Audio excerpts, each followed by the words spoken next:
Hi hello ನಮಸ್ತೆ ಸ್ನೇಹಿತರೆ. SBJ info centre Kannada YouTube ಚಾನಲ್ಗೆ ಎಲ್ರಿಗೂ ಆತ್ಮೀಯ ಸ್ವಾಗತ. ಸ್ನೇಹಿತರೆ, ಇದೀಗ ಕರ್ನಾಟಕ ಸರ್ಕಾರದಿಂದ 2026ರ ಪೊಲೀಸ್ ನೇಮಕಾತಿಗೆ ಅಧಿಸೂಚನೆ ಈಗಾಗಲೇ ಹೊರಡಿಸಲಾಗಿದೆ. ಸ್ನೇಹಿತರೆ, ಈ ಹುದ್ದೆಗಳಿಗೆ ಸಂಬಂಧಪಟ್ಟಂತೆ ಸಂಪೂರ್ಣ ಮಾಹಿತಿಯನ್ನು ಈ ವಿಡಿಯೋನಲ್ಲಿ ನೀಡಲಾಗುವುದು. ದಯವಿಟ್ಟು ವಿಡಿಯೋ ಸ್ಕಿಪ್ ಮಾಡದೆ ಕೊನೆಯವರೆಗೂ ನೋಡಿ. ಅದರಂತೆ KSP ಕಾನ್ಸ್ಟೇಬಲ್ ನೇಮಕಾತಿ 2026 ಹೊರಡಿಸಲಾಗಿರುವ ನೇಮಕಾತಿ ಆದೇಶ ನೋಡುವುದಾದರೆ 3991 ಕರ್ನಾಟಕ ಸಿವಿಲ್ ಪೊಲೀಸ್ ಕಾನ್ಸ್ಟೇಬಲ್ ಹುದ್ದೆಗಳಿಗೆ ಆನ್ಲೈನ್ ಮೂಲಕ ಅರ್ಜಿಯನ್ನು ಆಹ್ವಾನಿಸಲಾಗಿದೆ. ನೀವು ಸಿವಿಲ್ ಕಾನ್ಸ್ಟೇಬಲ್ ಹುದ್ದೆಗಳಿಗೆ ಆನ್ಲೈನ್ ಮುಖಾಂತರ ಅರ್ಜಿ ಸಲ್ಲಿಸಲು ಅಧಿಕೃತ ವೆಬ್ಸೈಟ್ ಆದಂಥ cet.karnataka.gov.in/KA ಅರ್ಜಿಯನ್ನು ಸಲ್ಲಿಸಬಹುದು. ಇನ್ನು KSP ಕಾನ್ಸ್ಟೇಬಲ್ ಹುದ್ದೆಯ 2026ರ ಅಧಿಸೂಚನೆಯ ಮುಖ್ಯಾಂಶವನ್ನು ನೋಡುವುದಾದರೆ 18ರಿಂದ 33 ವರ್ಷ ವಯಸ್ಸಿನ ಮೀಸಲಾತಿ ವರ್ಗಗಳಿಗೆ ಸಡಿಲಿಕೆಯೊಂದಿಗೆ PUC ಅಂದರೆ 12ನೇ ತರಗತಿ ಅಥವಾ ತತ್ಸಮಾನ ಪರೀಕ್ಷೆಯಲ್ಲಿ ಉತ್ತೀರ್ಣರಾದ ಅಭ್ಯರ್ಥಿಗಳು ಅರ್ಜಿ ಸಲ್ಲಿಸಲು ಅರ್ಹರಾಗಿರುತ್ತಾರೆ. KSP ಕಾನ್ಸ್ಟೇಬಲ್ ನೇಮಕಾತಿ ಆಯ್ಕೆಯು ಲಿಖಿತ ಪರೀಕ್ಷೆ ಅಂದರೆ ಆಫ್ಲೈನ್ ಮುಖಾಂತರ ಪರೀಕ್ಷೆಯನ್ನು ನಡೆಸಲಾಗುತ್ತದೆ. ನಂತರ ದೈಹಿಕ ಗುಣಮಟ್ಟದ ಪರೀಕ್ಷೆ ಮತ್ತು ಸಹಿಷ್ಣುತೆ ಪರೀಕ್ಷೆ ಮತ್ತು ವೈದ್ಯಕೀಯ ಪರೀಕ್ಷೆಗಳನ್ನು ಆಧರಿಸಿ ಅಭ್ಯರ್ಥಿಗಳನ್ನು ಆಯ್ಕೆ ಮಾಡಲಾಗುವುದು.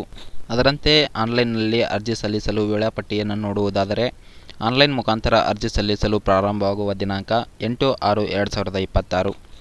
ಆನ್ಲೈನ್ ಮುಖಾಂತರ ಅರ್ಜಿ ಸಲ್ಲಿಸಲು ಕೊನೆಯ ದಿನಾಂಕ 3/7/2026. ಅದರಂತೆ ಶುಲ್ಕ ಪಾವತಿ ಮಾಡಲು ಕೊನೆಯ ದಿನಾಂಕ 4/7/2026 ಆಗಿರುತ್ತದೆ. ಕರ್ನಾಟಕ ರಾಜ್ಯ ಪೊಲೀಸ್ ಸಿವಿಲ್ ಕಾನ್ಸ್ಟೇಬಲ್ ಹುದ್ದೆಗಳನ್ನು ನಿರ್ವಹಿಸುವ ಮಂಡಳಿಯನ್ನು ನೋಡುವುದಾದರೆ ಕರ್ನಾಟಕ ರಾಜ್ಯ ಪೊಲೀಸ್ KSP ಕರ್ನಾಟಕ ಇಲಾಖೆ ಆಗಿರುತ್ತದೆ. ಅದರಂತೆ ಜಾಹೀರಾತು ಸಂಖ್ಯೆ 01 ನೇಮಕಾತಿ 4/2026-27 ಮತ್ತು 02 ನೇಮಕಾತಿ 4/2026-27. ಪೋಸ್ಟ್ನ ಹೆಸರು ಪೊಲೀಸ್ ಕಾನ್ಸ್ಟೇಬಲ್ ಸಿವಿಲ್ ಆಗಿರುತ್ತದೆ. ಒಟ್ಟು ಖಾಲಿ ಹುದ್ದೆಗಳು 3991 ಹುದ್ದೆಗಳು. 596 ಹೈದರಾಬಾದ್ ಕರ್ನಾಟಕಕ್ಕೆ ಸೇರಿದರೆ ಇನ್ನು ಉಳಿದ 3395 ಹುದ್ದೆಗಳು ಇತರ ಕರ್ನಾಟಕ ಅಭ್ಯರ್ಥಿಗಳಿಗೆ ಸೇರಿರುತ್ತದೆ. ಅಪ್ಲಿಕೇಶನ್ ವಿಧಾನ ಆನ್ಲೈನ್ ಮುಖಾಂತರ ಅರ್ಜಿಯನ್ನು ಸಲ್ಲಿಸಬಹುದು. ಸ್ನೇಹಿತರೆ, ಇನ್ನು ಆನ್ಲೈನ್ ಮುಖಾಂತರ ಅರ್ಜಿ ಸಲ್ಲಿಸಲು ದಿನಾಂಕವನ್ನು ನೋಡುವುದಾದರೆ ಜೂನ್ 8ರಿಂದ ಜುಲೈ 3, 2026ರವರೆಗೆ ದಿನಾಂಕವನ್ನು ನಿಗದಿಪಡಿಸಲಾಗಿದೆ. ಇನ್ನು ಶುಲ್ಕ ಪಾವತಿ ಮಾಡಲು ಕೊನೆಯ ದಿನಾಂಕ 4ನೇ ಜುಲೈ 2026. ಅದರಂತೆ ಇನ್ನು ವಯಸ್ಸಿನ ಮಿತಿ ನೋಡುವುದಾದರೆ ಸಾಮಾನ್ಯ ವರ್ಗದ ಅಭ್ಯರ್ಥಿಗಳಿಗೆ 18ರಿಂದ 33 ವರ್ಷಗಳವರೆಗೆ ನಿಗದಿಪಡಿಸಲಾಗಿದೆ.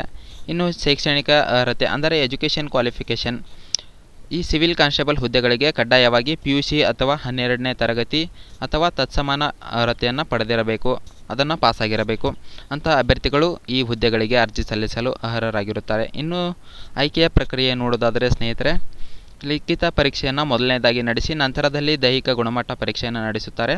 ಅದಾದ ಮೇಲೆ ಸಹಿಷ್ಣುತಾ ಪರೀಕ್ಷೆಯನ್ನು ನಡೆಸುವ ಮುಖಾಂತರ ನಂತರದಲ್ಲಿ ಕೊನೆಯದಾಗಿ ವೈದ್ಯಕೀಯ ಪರೀಕ್ಷೆ ನಡೆಸಿ ಅಭ್ಯರ್ಥಿಗಳನ್ನು ಆಯ್ಕೆ ಮಾಡಿಕೊಳ್ಳುತ್ತಾರೆ.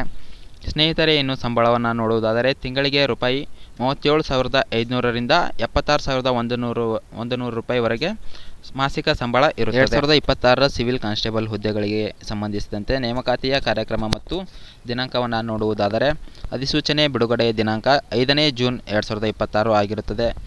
ಆನ್ಲೈನ್ನಲ್ಲಿ ಅರ್ಜಿ ಸಲ್ಲಿಕೆ ಪ್ರಾರಂಭವಾಗುವ ದಿನಾಂಕ 8ನೇ ಜೂನ್ 2026. ಅರ್ಜಿ ಸಲ್ಲಿಸಲು ಕೊನೆಯ ದಿನಾಂಕ 3ನೇ ಜುಲೈ 2026.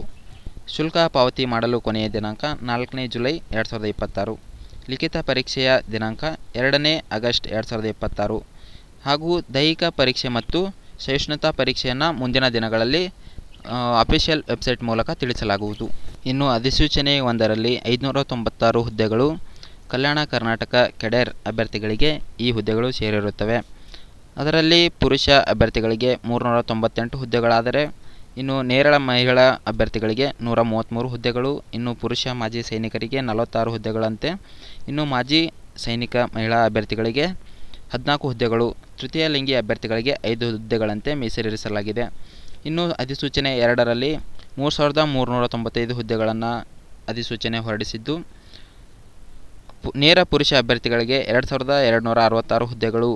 ಇನ್ನು ನೇರ ಮಹಿಳಾ ಅಭ್ಯರ್ಥಿಗಳಿಗೆ 755 ಹುದ್ದೆಗಳು. ಇನ್ನು ಪುರುಷ ಮಾಜಿ ಸೈನಿಕ ಅಭ್ಯರ್ಥಿಗಳಿಗೆ 257 ಹುದ್ದೆಗಳಾದರೆ ಮಾಜಿ ಸೈನಿಕರು ಮಹಿಳಾ ಅಭ್ಯರ್ಥಿಗಳಿಗೆ 82 ಹುದ್ದೆಗಳು. ಇನ್ನು ತೃತೀಯ ಲಿಂಗಿ ಅಭ್ಯರ್ಥಿಗಳಿಗೆ 35 ಹುದ್ದೆಗಳಂತೆ ಮೀಸಲಿರಿಸಲಾಗಿದೆ. ಇನ್ನು ವಯಸ್ಸಿನ ಮಿತಿ ನೋಡುವುದಾದರೆ ಎಲ್ಲ ವರ್ಗದ ಅಭ್ಯರ್ಥಿಗಳಿಗೆ ಕನಿಷ್ಠ ವಯಸ್ಸು 18 ಬೇಕಾಗಿರುತ್ತದೆ. ಇನ್ನು ಸಾಮಾನ್ಯ ವರ್ಗದ ಅಭ್ಯರ್ಥಿಗಳಿಗೆ ಗರಿಷ್ಠ ವಯಸ್ಸನ್ನು ನೋಡುವುದಾದರೆ 33 ವರ್ಷಗಳು.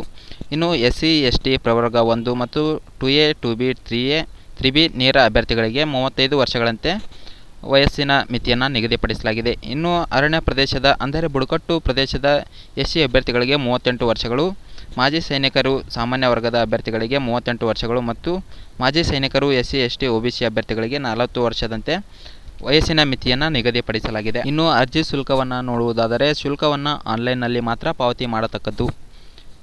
ಸಾಮಾನ್ಯ ವರ್ಗದ ಮತ್ತು ಇತರೆ ವರ್ಗಗಳು ಅಂದರೆ category 2A 2B 3A 3B ಅಭ್ಯರ್ಥಿಗಳಿಗೆ ರೂಪಾಯಿ 750ರಂತೆ ನಿಗದಿಪಡಿಸಲಾಗಿದೆ. ಇನ್ನು SC ST ಪ್ರವರ್ಗ 1 ಮಾಜಿ ಸೈನಿಕರು ಮತ್ತು ತೃತೀಯ ಲಿಂಗಿ ಅಭ್ಯರ್ಥಿಗಳಿಗೆ ರೂಪಾಯಿ 500ರಂತೆ ನಿಗದಿಪಡಿಸಲಾಗಿರುತ್ತದೆ.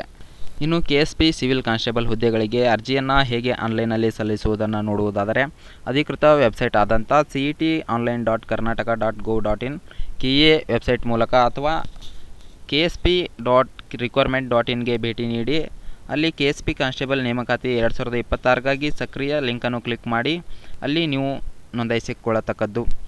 ನಂತರದಲ್ಲಿ ಆನ್ಲೈನ್ನಲ್ಲಿ ಅರ್ಜಿ ನಮೂನೆಯನ್ನು ನೋಂದಾಯಿಸಿ ಮತ್ತು ಸರಿಯಾದ ವೈಯಕ್ತಿಕ, ಶೈಕ್ಷಣಿಕ ಮತ್ತು ವರ್ಗದ ವಿವರಗಳೊಂದಿಗೆ ಎಚ್ಚರಿಕೆಯಿಂದ ನಿಮ್ಮ ಅರ್ಜಿಯನ್ನು ಭರ್ತಿ ಮಾಡತಕ್ಕದ್ದು. ಇನ್ನು ಇತ್ತೀಚಿನ ಪಾಸ್ಪೋರ್ಟ್ ಗಾತ್ರದ ಛಾಯಾಚಿತ್ರವನ್ನು JPEG ಸ್ವರೂಪದಲ್ಲಿ 50 KBಯಿಂದ 200 KB ಮತ್ತು ಸಹಿಯನ್ನು JPEG ಸ್ವರೂಪದಲ್ಲಿ 50 KBಯಿಂದ 70 KB ಒಳಗಡೆ ಅಪ್ಲೋಡ್ ಮಾಡತಕ್ಕದ್ದು. ಅಗತ್ಯ ಇರುವ ಅರ್ಜಿ ಶುಲ್ಕವನ್ನು ಪೋರ್ಟಲ್ ಮೂಲಕ ಆನ್ಲೈನ್ನಲ್ಲಿ ಮಾತ್ರ ಪಾವತಿ ಮಾಡತಕ್ಕದ್ದು.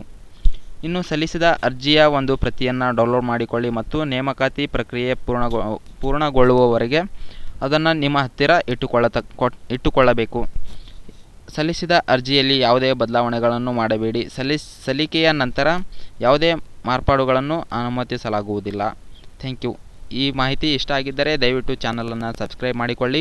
ಪಕ್ಕದಲ್ಲಿ ಕಾಣುವಂಥ ಬೆಲ್ ಬಟನನ್ನು ಪ್ರೆಸ್ ಮಾಡಿ. ನಾವು ಅಪ್ಲೋಡ್ ಮಾಡುವಂಥ ಎಲ್ಲ ವಿಡಿಯೋಗಳು ನಿಮಗೆ ನೋಟಿಫಿಕೇಷನ್ ಮೂಲಕ ಬಂದು ತಲುಪುತ್ತವೆ. Thank you.